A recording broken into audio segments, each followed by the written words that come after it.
In America, the fear of AI taking jobs has been around for almost a decade. But headlines suggest something different. Jobs aren't disappearing. They're shifting, reshaping, dissolving into new forms. So maybe the real question isn't, will AI replace me? But rather, who am I in a workplace that keeps reinventing itself?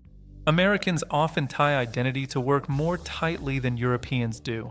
A job isn't just income. It's purpose, status, and self-definition. That's why AI-induced changes feel personal. When tasks move, people feel they are moving or being moved. Maybe the fear isn't economic. Maybe it's existential. What does it mean to be skilled when AI handles parts of the skill set? The US has lived through several major labor transformations, showing a pattern of reshaping work. Mid-20th century automation, like assembly line robots, threatened industries but led to new supervisory and technical roles. Computerization in the 1980s, 1990s changed clerical work dramatically, yet knowledge work expanded. The gig economy of the 2010s dissolved old job categories, creating new forms of independence alongside insecurity.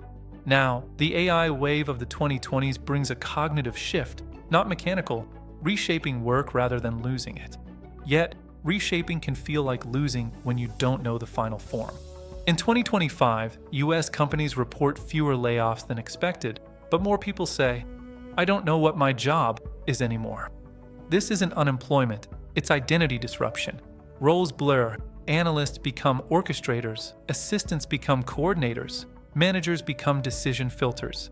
The question stops being, "What is my job?" and becomes, "What is my value?" AI doesn't remove effort, it redirects it. It takes routine and gives back ambiguity, repetition for complexity, and predictable workflows for new choices. The uncertainty is not about tasks, but about meaning. What part of work feels mine when a tool can complete half of it? In retraining programs, participants report, "I'm not afraid of learning. I'm afraid of becoming someone I don't recognize." Training is not a technical update, it's an emotional crossing. America talks about upskilling, but less about identity repair. 2025 looks less like layoffs and more like a slow-motion metamorphosis.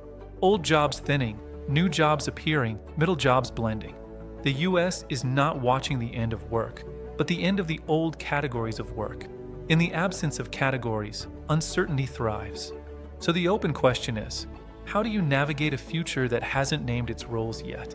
What do you want your work to express when tasks no longer define identity? What part of you should remain irreplaceable, no matter how the tools evolve?